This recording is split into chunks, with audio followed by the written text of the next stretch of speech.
Hello everyone, welcome back to the channel. और आज के टॉपिक में हम बात करेंगे कि कैसे आप अपने सिलेबस को एक महीने की इस मेहनत से कंप्लीट कर सकते हैं। अगर आप बोर्ड्स के लिए प्रिपेयर कर रहे हैं और एक महीने बचे हैं आपके एग्ज़ाम के लिए, आपका सिलेबस अभी पूरा कंप्लीट नहीं है या बिल्कुल भी कंप्लीट नहीं है, तो ये वीडियो आपके लिए है। So watch the whole video. चलो इस वीडियो को फिर स्टार्ट करते हैं without wasting time.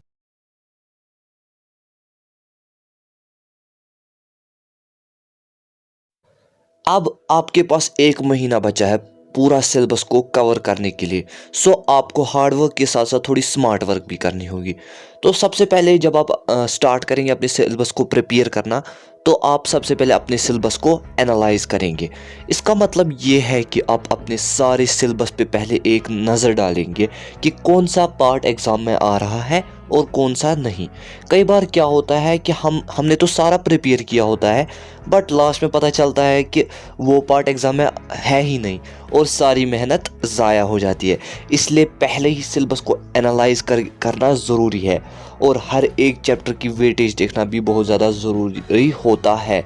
So first of all when you start preparing, analyse the syllabus. अच्छी तरह देखो कि कौन सा पार्ट एग्ज़ाम में आ रहा है, कौन सा पार्ट एग्ज़ाम में नहीं आ रहा है। इससे आपको बहुत ज़्यादा हेल्प मिलेगी आगे प्रिपेयर करने में और बहुत ज़्यादा ईजी लगने लगेगा आपका सिलेबस।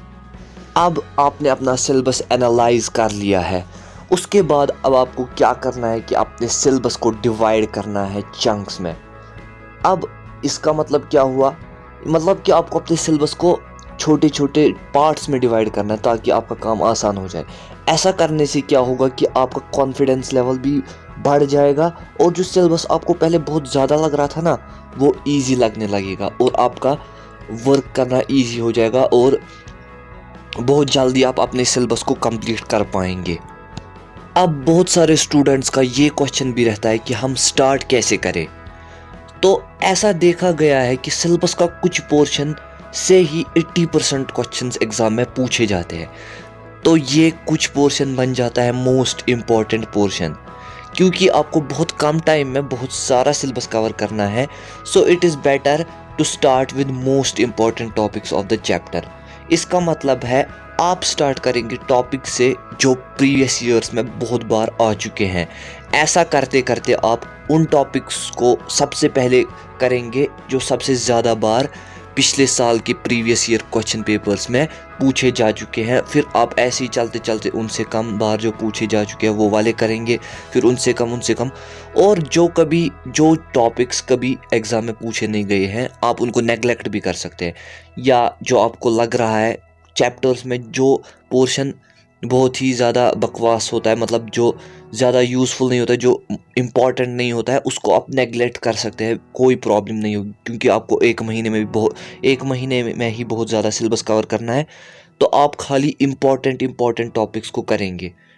वो ये आपकी स्ट्रेटजी रहेगी, ऐसे आप अपने सिलेबस को स्टार्ट कर सकते हैं। एक बात याद रखना, टॉपर्स जो है ना वो लास्ट के महीने में खाली रिवीजन कर रहे होते हैं, लेकिन आपको अभी बहुत सारा सिलेबस कवर करना है। सो 10 to 12 आवर स्टडी कहीं नहीं गई है। कम से कम दिन में आपको 12 घंटे की पढ़ाई तो ज़रूरी करनी ही पड़ेगी। अक्सर देखा गया है कि टाइम के साथ साथ आपकी मेमोरी ख़त्म होती जाती है। दैट मीन्स कि जो चैप्टर या टॉपिक आपने महीने के स्टार्ट में पढ़ा होगा ना, चांसेस है कि 20-25 दिन के बाद वो माइंड से थोड़ा थोड़ा निकलने लग गया होगा। तो इस टाइम पे हमारे लिए रिवीजन करना बहुत ज़रूरी होता है। इसलिए जब भी तुम सिलेबस कंप्लीट करोगे, रिवीजन करना मत भूलना। कम से कम एक बार रिवीजन करना बहुत ज़्यादा ज़रूरी है। इस पे मैं एक सेपरेट वीडियो ज़रूर बनाऊंगा कि कैसे आप रिवीजन करोगे। बहुत ही ज़्यादा मैं बहुत अच्छा मेथड बताऊंगा जिससे आपका रिवीजन बहुत ज़्यादा इजीली हो पाएगा। अब आपने सब कुछ कर लिया, लास्ट चीज़ जो अब करनी है वो ये है कि अपने आप को एग्ज़ाम क्वेश्चन पेपर से फैमिलियर करना है। वाई? क्योंकि ऐसा करने से लास्ट में जब आप पेपर देने जाएंगे आप कंफ्यूज नहीं हो जाएंगे, क्योंकि आपने पहले ही प्रैक्टिस की होगी। ये प्रैक्टिस हम करते हैं सैम्पल पेपर्स और प्रीवियस ईयर क्वेश्चन पेपर्स को सॉल्व करके। जो ही तुम पेपर्स कर रहे होगे बिल्कुल ऐसे करना है जैसे कि तुम एग्ज़ाम दे रहे होंगे। और आपको टाइम भी नोट करना है और देखना है कितने टाइम में आप सारा पेपर कर रहे हैं।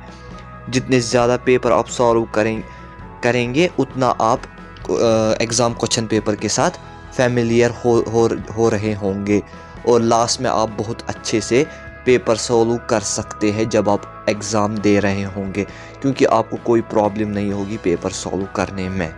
तो बस यही कुछ टिप्स है जिनको अगर आप डेडिकेशन और पूरी लगन के साथ फॉलो करेंगे, मैं गारंटी दूंगा कि आप 1 महीने में ही सिलेबस कंप्लीट कर पाएंगे और एग्ज़ाम में 90% या उससे ज़्यादा मार्क्स ला पाएंगे। बस आज के लिए इतना ही, मिलता हूँ किसी और वीडियो में। तब तक के लिए आप वही मेहनत कीजिए और आग लगा दीजिए। Bye bye.